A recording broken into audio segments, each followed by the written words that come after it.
Obviously pleased with the effort on both ends of the court, particularly defensively to start the game. I thought we really played in attack mode, and our offense is getting better. I feel good that we're starting to move the ball a little bit better. Our assist numbers from a percentage of baskets assisted been off the charts the last 2 games, and an area that we need to continue to emphasize because we have a lot of guys who are capable of making shots, and I think we showed that today. And so, if we get Bryce continuing to shoot the way he is and get Avery going, obviously 9 assists is a big number, but 22 assists on 29 made fat baskets is quite an accomplishment after I think we have 15 assists on 19 makes on Saturday. So very, very pleased with the way we played on both ends. Early in the year, you remained confident in three-point shooting when it wasn't necessarily showing the results. Has something clicked lately? Because it seems like since you got back from the Bahamas, it's kind of been trending that right direction. It's always been there. It's just a matter of figuring out how it works together. And that's what you play your non-conference schedule for. I said this, I think, on my radio show last night. I get people want us to be undefeated and be 12-0 or whatever it is. I want to get better. I want our team, when I put a non-conference schedule together, I never plan to lose. We want to win every game, but I don't want to be 12-0 and not improve. I don't want to be 12-0 going to Allen Fieldhouse on New Year's Eve and then seeing real competition for the first time. I want to figure out who we are before that happens, and I think we're starting to figure out who we are. It's always been there. It's just a matter of putting it all together, and a lot of it has to do with the way the ball's moving. You mentioned before you guys went to Wichita that John Michael was going to be more involved in starting the offense. That's been the case. He hadn't necessarily had the assist numbers that maybe Avery's had, but what does him starting the offense do for the team? Well, he's much more intentional about playing step by step. And sometimes we get moving a little fast, and he's a kind of a common stabilizer for our offense. Those other guys, we need to be more scoring-minded because they're a little bit more explosive scoring-wise. He still, just like he did at Wichita, is going to be able to have nights where he gets 15, 18 points. But having that balance of somebody who can really just take charge on the court, something that he brings, something that we saw and why we brought him here. Chris had a good night the other night, shooting 2 shots. Today he shoots 6 threes, has another good night. Is it nice to have a guy off the bench who can do a variety of things that you need him to do? Absolutely. And he's playing an increased role, obviously, with the absence of Asbury the last couple games. But, we need that depth, especially from a guard standpoint. It's a guard's game. And like I said before, you got to make threes, and we got to continue to find ways to get more three-point shooting opportunities. And I think that's starting to come to fruition with him. With Bryce the last couple games, and really several of the last few games, him being more confident taking those shots from out there. But very pleased with what Chris is bringing to us at this point from just an experience, understanding what we need from him every single game. And how is Caleb doing? Oh, he's doing better. He actually went home. He was under the weather, and as opposed to sit here and not be around the team. We knew we were going on break, and so he'll be back right after the holiday. Do you think Chris could maybe work into a bigger role come conference play? I don't know. We kind of just – it's all about preparation for us, And so we've played well because we've practiced really, really well the last 2 weeks. After the Virginia Tech game, we had an honest conversation about where we needed to improve. And the guys took ownership of that. Practices have been pretty intense. And because of that, I think they're starting to believe that it translates into the game. And so I'm very thankful that they're doing that. In terms of individuals, it depends, kind of how each game goes. Today was, what did he play? I think he played 18 minutes. I mean, maybe it's not 18 every night. It might be 25 one night. Who knows? Foul trouble, making shots. But I want his minutes to be quality minutes more so than quantity. I'm more focused on what he does while he's out there. You said that you want the team to get better through non-conference. Do you feel like you've taken those necessary steps with Big 12 play right around the corner? Yeah, I mean, I don't know if anybody who's watched us play with any kind of consistency could not see the improvement. The defense has always been rock solid. But offensively, particularly as it relates to assists, I mean, we played at UConn just today, the 20th, so 19 days ago. We had 5 total assists. We had no assists from our starters that game. I think we had 3 from Chris and 2 from Asbury. And so to come to a game, the last 2 where your assist percentage is in the 70s is a significant growth. Obviously, Avery being 9-5, Bryce being 6-3 is your 2 guys who have the ball a lot. Is really, really important. Musa hit that post spin a couple of times today. He told us that he's trying to slow down more whenever he hits the ball in the post. Have you seen him continue to grow in that aspect? Yeah, and he's got some offensive weapons, but sometimes the game moves too fast, and he doesn't allow his body to stay on balance because of it. So when he slows down, I feel very confident that he's going to get a shot that we believe is going to go in or he's going to get fouled on. So obviously a lot of his work is done on the glass and in lob situations, but as he becomes more of an offensive presence as a post-up player, that only expands what we can do as a team. Took a bit of a risk with the shoes tonight. Were you at all worried stepping onto the floor that this was going to be too much? Not really. It really never was a second thought. So it fits, right? Yeah. I mean, I probably won't wear them again, but it fit today. Is that a favorite movie of yours around this time? No, it's a favorite movie of my kids. So I'm all about the kids. Chris, Q, Tyreek, they all seem to have good minutes off the bench. What have you thought about just your bench play so far? It's important, this league that this gauntlet we're about to go through in this league, which is, again, the best in the country. And, I love that it's great.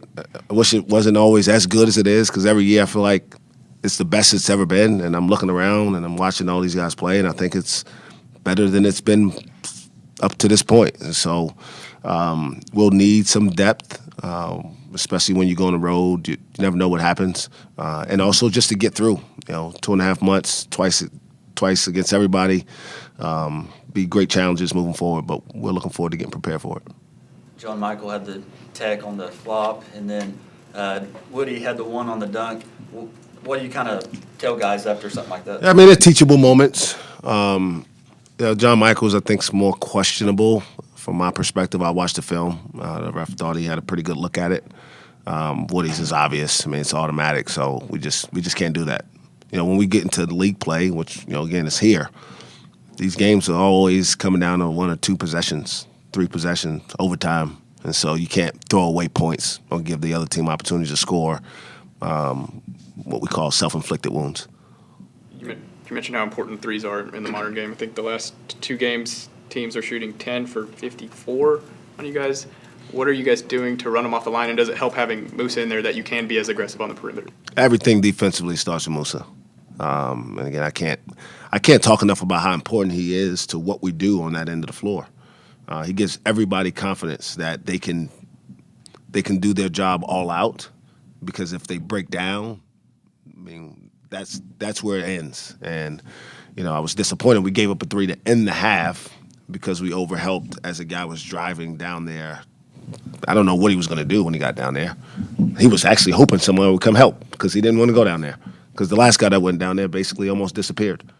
And so we should never give up threes because a guy's driving on Musa and we think we should help. Just let him, take a dare shot in there, and if it goes in, we'll pat him on the back and tell him to do it 4 or 5 more times over the course of the game. The guys talked about how intense practice has been. You mentioned it. Because of that sense of urgency, is that a level of intensity you want to keep up after this Christmas break? It's probably, to their probably not liking, going to turn up even more. We know it's at stake.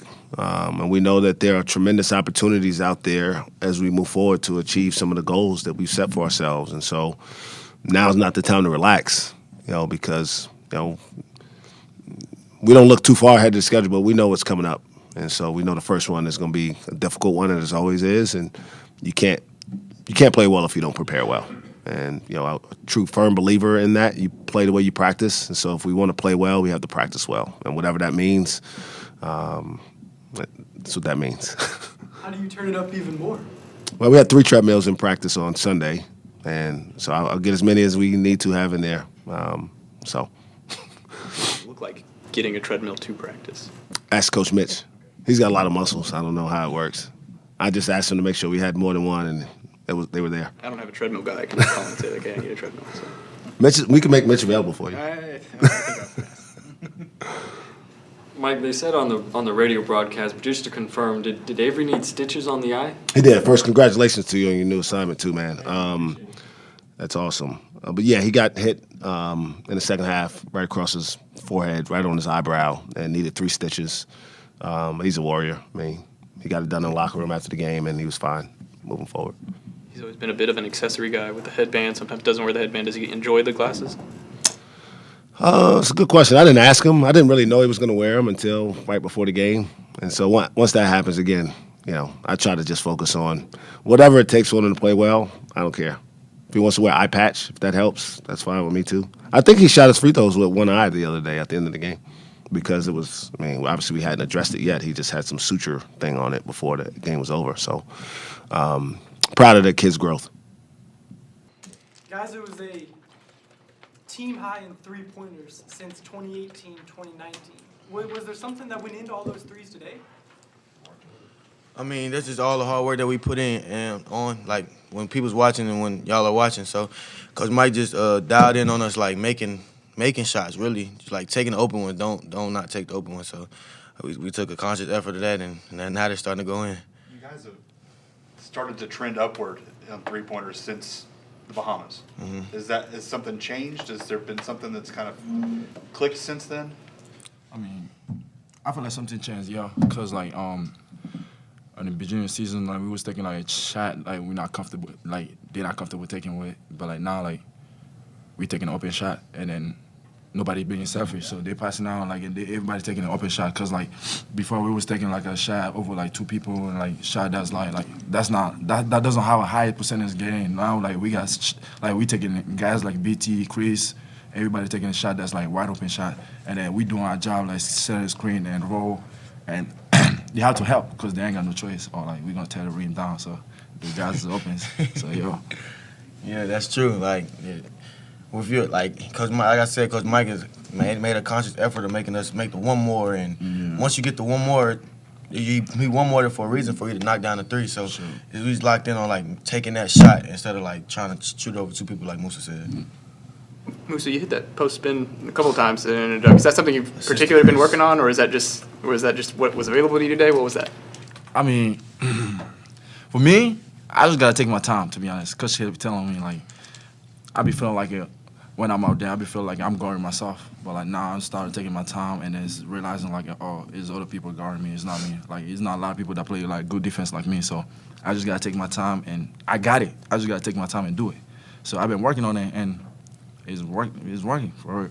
Yeah, it's working. I gotta keep doing it. Maybe he's really good with his back to the basket. How much does having a guy like that in practice help you?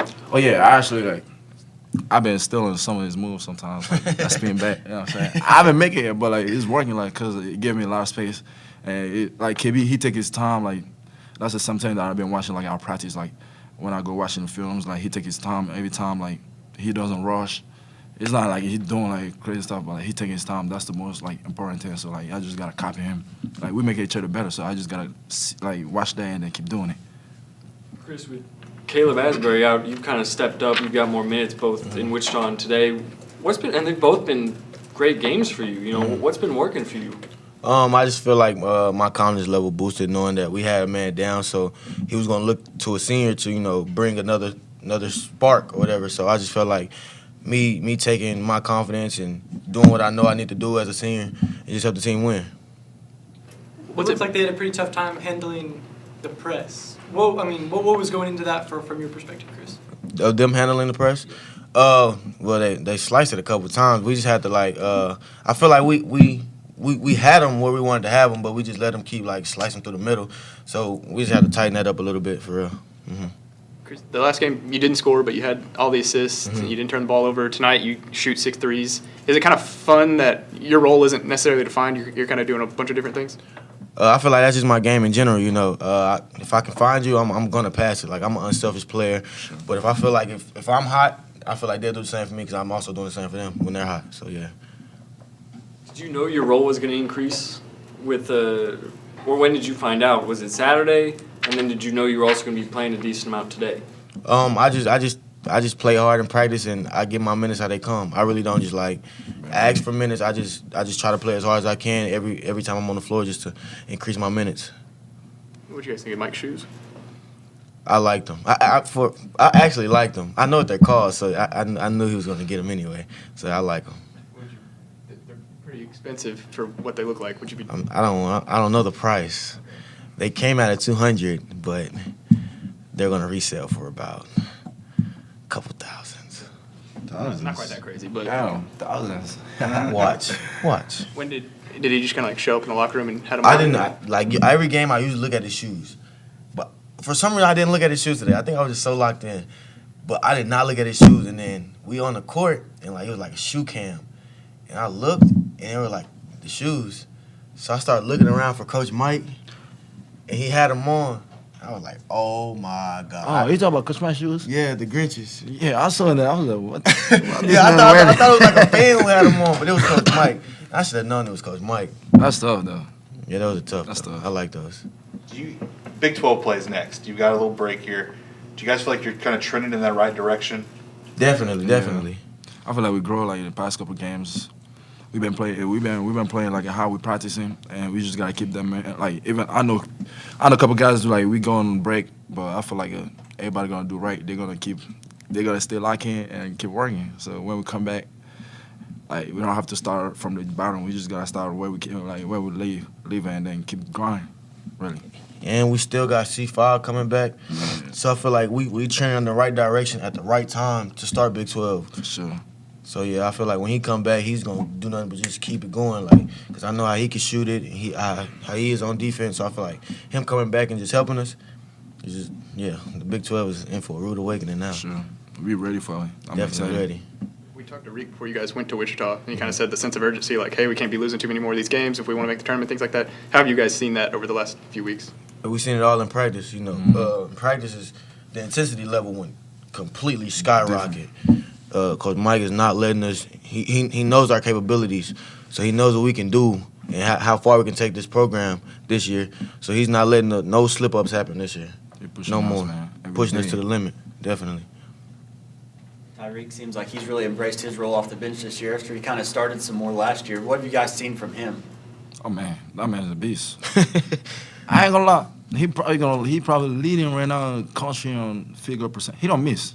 That's surprising. That's not surprising, but like it's crazy to me. He don't miss at all. Like, and then he know his role. Like he know. He embraces it. Every time he's there, like he doing something positive. That's really what I like about him. And then he don't complain at all. He just go over there and go hard. Like he's a beast. I really like how he's doing that. He's doing good. He's doing great actually. He improved a lot, man. He getting better, man. A lot better. I feel like no matter what role you give Reek, He he's gonna do it to the best of his ability. Definitely. That's just the type of kid he is. And he give it energy, good energy, like every day, every time. Practices, game, every day. And Musa, I mean, we see Reek, he's so strong. Where do you see that strength help him most out in games? Who, Rick? Tyreek, yeah. Oh, man. And practice, Give me that. I want to say he be trying to bully, he don't bully me, but he be trying to bully them in practice. You know what I'm saying? Nobody don't bully me, but Rick is physical, man. Like, sometimes when he hits you, like, he be like, damn, that hurt. Like, I know adversity, like, every time he go for the rebound over there, and that's why he be getting a lot of dunks, because he's so physical. Like, when he go up, like, he can't stop him. Like, he's so physical. Like, he got a lot of force. So, like, that really helped him a lot. Like, and then I started coming in the weight room with him, like, last week, because he be getting over there. He left a lot. Every day, every night, he's out here, like, working. Like, he know his strength, and then he keep building. Like, he not stopping. So he's a force man. He's a physical man. Definitely. Yeah. Anything else?